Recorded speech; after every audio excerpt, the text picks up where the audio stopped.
Good day, everyone! We're excited to share our report on constructivism. I am Renalyn, and with me are Erica Rose and Lovely Chinese. Together, we'll help you understand how learners build knowledge through experience, reflection, and collaboration. First, we have the learning outcomes. By the end of the lesson, learners will be able to know how people learn by building on what they already know. Reflect on why learning is different from each person and why that's important. Apply mathematical concepts to real-life situations by designing and solving world problems. So what is constructivism? Constructivism is based on the idea that people actively construct or make their own knowledge, and it is crucial to understand as an educator because it influences the way all of your students learn. So, kay ba naman ta nga ang constructivism is about building new knowledge-based experiences sa learner. And also, importante sa ni sa mga maestra kay instead nga pa-memorizan nila ang students sa lessons, but ang students kay pwede maka-explore of new things on their own. There are many specific elements and principles of constructivism that shape the way the theory works and applies to students. First, we have the knowledge is constructed. This is the basic principle in constructivism, and this is also means that knowledge is built upon other knowledge. So, ang kani, it shows nga dili lang kalit dayon maka-gain of knowledge. Like, need pa nimo step by step para maka-learn ka. And also, dili lang ta mag-memorize sa facts, but dapat i-connect naton sa ato old understanding sa atong bago na learn nga butang or information. And is people learn to learn as they learn. This means the learning involves constructing meaning and systems of meaning, and each thing we learn gives us better understanding of other things in the future. So, kani is kung magsige ta og learn of new things, kay dali ra ta maka-learn and mas better pa ato learning since kay ba naman ta unsa nga method of learning ang mas dali o mas better ra ta maka-learn. Number 3. Learning is an active process. Learning involves sensory input to construct meaning.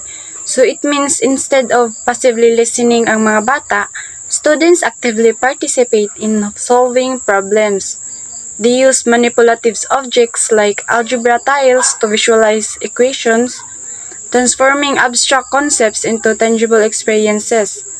They work through practice problems, experiment with different solution methods, and para makakat-on sila sa ilang mga sayo. Number 4. Learning is a social activity. Learning is directly associated to our connection with other people. So, kani siya, students collaborate in small groups to solve challenging equations. Ilang i-share their approaches, explain sa ilang reasoning, and critique each other's solutions. This peer interaction enhances understanding and reinforces concepts. The teacher facilitates discussions, encouraging students to learn from one another's insights. 5. Learning is contextual. The things we learn and the points we tend to remember are connected to the things going on around us.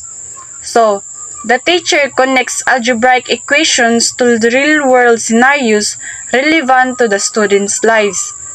For example, kana mag-explore sila how equations are used in budgeting, calculating distance for travel, or modeling population growth. This contextualization makes the math more meaningful and relatable. 6. Knowledge is personal. Each person will have their own prior knowledge and experience to bring to the table. So, each student brings their unique problem-solving style and prior knowledge to the class. Some students prefer visual methods, while others excel at abstract reasoning. Ang teacher recognizes and values these individual differences, providing differentiated support to help each student succeed.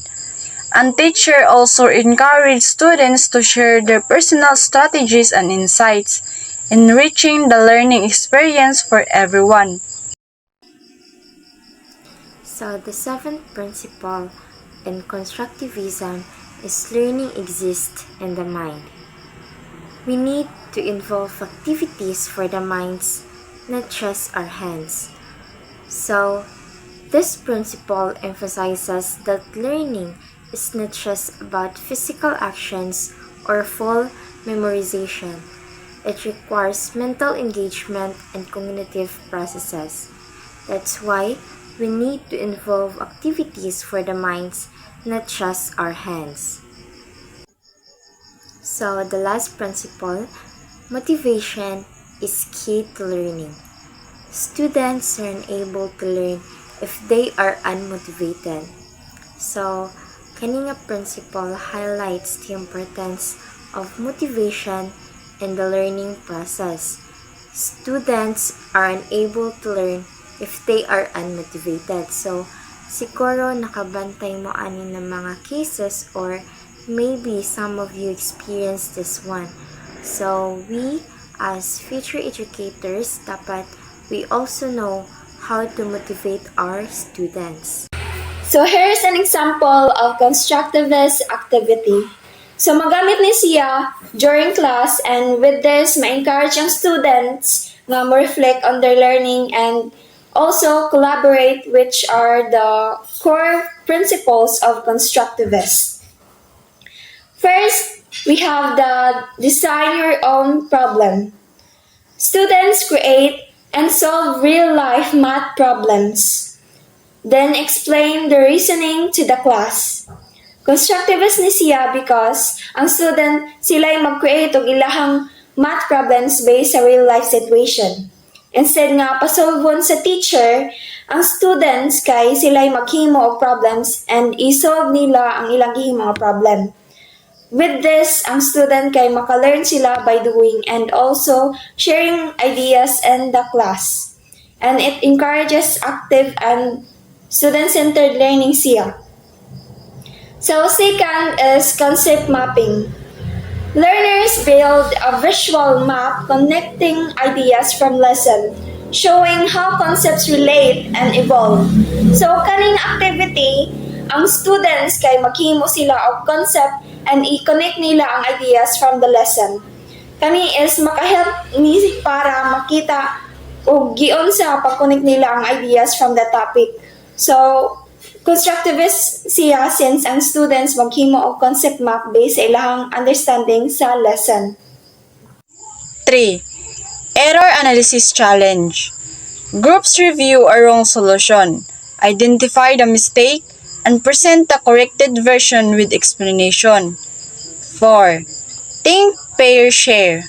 Students reflect on a question, discuss with a partner, then share insight with the class.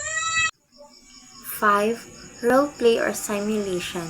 Students act out like real-world scenarios like, for example, budgeting, planning, and decision-making to apply concepts. 6. Math gallery walk. Groups solve different problems posted around the room, then rotate, critique, and build on each other's work. In conclusion, learners create their own understanding by connecting new ideas to what they already know. Learning is an active process where individuals build upon their existing knowledge to understand new concepts. Learning is most powerful when it's active, social, and rooted in real-life situations. So, of course, effective learning involves active participation, social interaction, and relevance to real-world context. Teachers play a key role as guides, helping students explore, question, and make meaning for themselves. So, teachers should facilitate learning by guiding students, encouraging inquiry, and helping them construct their own understanding. That's it for today. Goodbye and thank you for watching.